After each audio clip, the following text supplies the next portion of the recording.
In another breaking update, Raksha Mantri Rajnath Singh has spoken out on the Indo-Nepal relations. Rajnath Singh has said that if there is any misunderstanding between India and Nepal, then the two nations will sort it out amongst themselves through a way of dialogue. The two countries have a long past of history, cultural and religious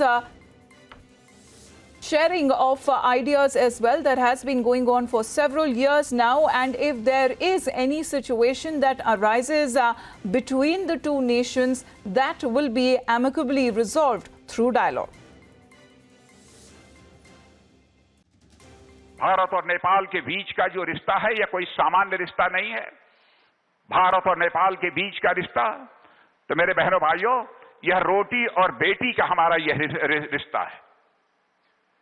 दुनिया की कोई ताकत इस रिश्ते को तोड़ नहीं सकती है। यदि लिपू लेक से लेकर धारचूला तक यह रोड बनने के कारण यदि कोई गलतफहमी नेपाल के लोगों में यदि पैदा हुई है तो मैं समझता हूं कि उसका समाधान हम लोग मिल बैठ कर निकालेंगे। हम बातचीत के द्वारा उसका समाधान निकाल लेंगे। लेकिन मैं पूरे विश्वास के साथ कहना चाहता हूं, भारत में रहने वाले लोगों के मन में कभी भी नेपाल को लेकर किसी प्रकार की कटुता पैदा हो ही नहीं सकती है। इतना गहरा संबंध हमारे नेपाल के साथ है। हम मिल बैठकर इन सब सारी समस्याओं का समाधान करेंगे।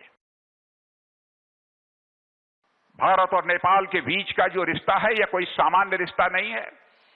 भारत और नेपाल के बीच का रिश्ता तो मेरे बहनों भाइयों यह रोटी और बेटी का हमारा यह रिश्ता है। दुनिया की कोई ताकत इस रिश्ते को तोड़ नहीं सकती है। यदि लिपू लेक से लेकर धारचूला तक यह रोड बनने के कारण यदि कोई गलतफहमी नेपाल के लोगों में यदि पैदा हुई है तो मैं समझता हूं कि उसका समाधान हम लोग मिल बैठ कर निकालेंगे। हम बातचीत के द्वारा उसका समाधान निकाल लेंगे। लेकिन मैं पूरे विश्वास के साथ कहना चाहता हूं, भारत में रहने वाले लोगों के मन में कभी भी नेपाल को लेकर किसी प्रकार की कटुता पैदा हो ही नहीं सकती है। इतना गहरा संबंध हमारे नेपाल के साथ है। हम मिल बैठकर इन सब सारी समस्याओं का समाधान करेंगे।